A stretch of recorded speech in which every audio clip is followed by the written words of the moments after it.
This is Real News Media TV, coverage you can trust. Please like, share, subscribe, and hit the notification bell. Select all for daily news updates. Good evening, my Real News Media TV family. Welcome back to the channel for another news update for September 18, 2023. And in the news this evening, man charged over theft at a school farm in Guys Hill. A man has been charged with a predial larceny in connection with the theft of items from the farm at a Guys Hill High School in St. Catherine. Garfield Griffiths, otherwise called the Little Dread of Guys Hill, is to appear before the St. Catherine Parish Court at Linstead on Tuesday, September 19. It is reported that about 1:30 a.m. on Saturday, September 17, residents observed the strange movement at the school's farm and alerted the police. The police responded and a man was held with 9 bunches of plantains and 3 bunches of bananas valued at about $40,000. He was arrested and charged. Man fatally shot by police in Central Village identified.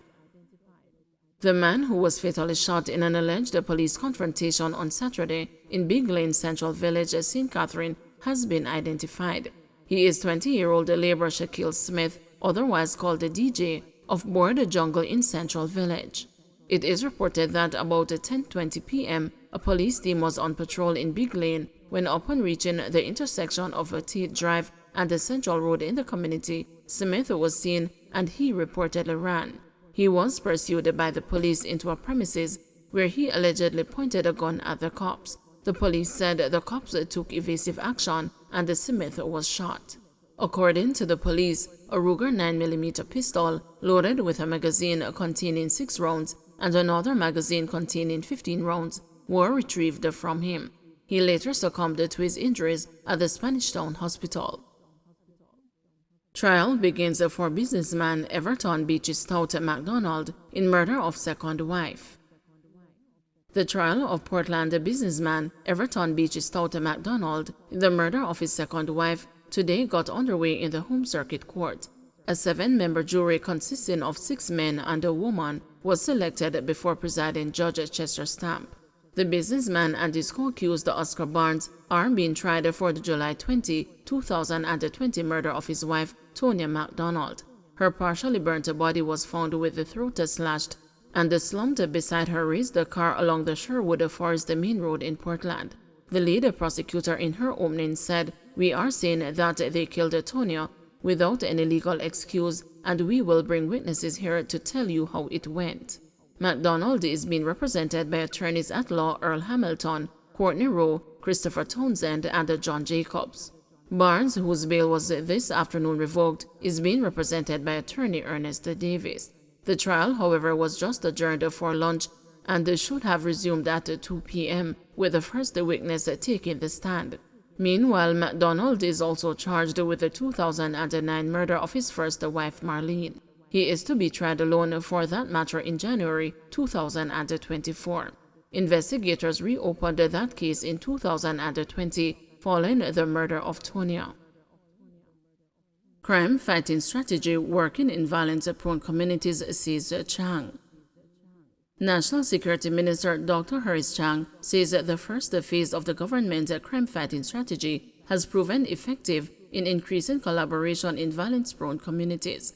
He was speaking on the weekend during a tour of Parade Gardens, Central Kingston, which forms a part of the Project STAR Social Transformation and Renewal Intervention Program. Dr. Chang said with the help of zones of special operation, the police have been able to create a safe space for citizens to move freely in their communities and to work with each other. The zones of special operation creates the opportunity for that. When you use the term collaboration, it might be misinterpreted. What we're getting is the police create a safe space and citizens are able to move from street to street and work with each other. Remember, the majority of individuals in these communities are not criminals. There are few who create their social dysfunction.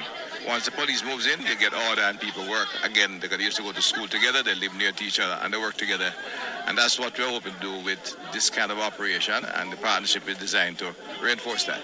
So we're going to try. We're going to extend that to other communities and ensure that both the government agencies and private sectors who want to do investment in the community can operate freely and successfully. And ultimately, the government agents will be able to also sustain the operations over a period of time so that we don't revert to this in any. But what we are having is that Project Star has bring added value as a private sector operation. There are resources, especially human sector and job placement sector, and the objective is to collaborate to ensure that we get effective transformation and make sure it's sustainable. JTA to lobby for increased health insurance coverage for teachers. The Jamaica Teachers Association says it will be lobbying the government for an increase in the health insurance coverage for educators. JTA President Leighton Johnson says an increase in the health insurance coverage will help improve access to health care for educators. That are lurking as a result of the high-intensity job that we have to undergo. The Jamaica Teachers Association continues to offer the services of psychologists who teachers can call and make appointments with to deal with their psychosocial and other emotional issues. This is a service that we offer, and we continue to ask our members to access these services to improve their health and well-being.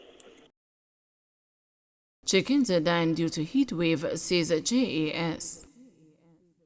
The Jamaica Agricultural Society has expressed a concern that several small chicken farmers are losing their poultry due to the intense heat affecting the island. JAS President Lenworth Fulton told the news that the heat has been having a devastating effect on chicken farmers. He disclosed that some chicken farmers have reduced the number of chickens they rear in order to reduce their loss. Mr. Fulton said the supply of chicken might be less than normal during the Christmas season if the situation continues. The small farmer comprise 35 to 40% of the broiler business, and so it's a major part of our community chicken supply. Those people who do chicken and jerk pans and the corner shop where you can go and get a half a chicken and so on. So the situation can result in economic hardship. Murders and sex offenses make up most of the cases in home circuit court. Murders and sexual offenses continue to rank high in the home circuit court in Kingston. Statistics collated by the Office of the Director of Public Prosecutions show that the Michaelmas term opened with 794 cases. Some 682 of the cases traversed from the Easter term. According to data presented in court Monday morning, murder accounts for 387 cases on the list, while sexual offenses account for 234 cases. There are 96 new committal cases, but this number will increase as the new cases are transferred from parish courts. Of the sexual offense cases, 96 relate to having sexual intercourse with a person under 16 years old.